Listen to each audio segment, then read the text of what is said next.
Wara konsultazzjoni u biqbil mal-Aqda Repubblika, l-avukat Jason Azzopardi ħabbar li rrinunzja l-inkarigu li jassistihom fil-każ li hemm pendenti bħalissa brabta ma' xi membri tal-Armata.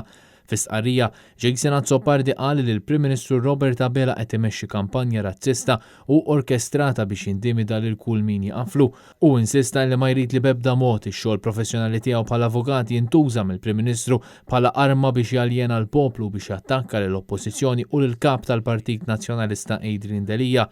Għalkemm stqari li ma jħoss li hemm konflitt ta' interess, din il-kontroversja kienet qed tagħmel ilu diffiċli li jaqdi żewġ funzjonijiet fl-istess ħin. Id-deputat Jason Azzopardi ddikjara li jekk ikun hemm każijiet oħra fil-futur li jistgħu jkunu politikament sensittivi u jimpenja ruħu li jikkonsulta mat tmexxija tal-Partit Nazzjonalista qabel jaċċetta tali inkarigi legali. Intant, fis-stqarrija separata, il-Partit Nazzjonalista qal li japprezza l-ġest ta' Ġulija Muri mill-istess Jason Azzopardi li ma setax jittollera sitwazzjoni fejn ix-xogħol professjonali tiegħu kontra kull prinċipju tad-demokrazija jintuża bl-aktar mod qarriqi kontra l-Oppożizzjoni. Il-Partit Nazzjonalista mhux se jittollera sitwazzjoni fejn iħalli lill-Gvern jipprova jiffret lill-poplu Malti minflok ma jaqgħad.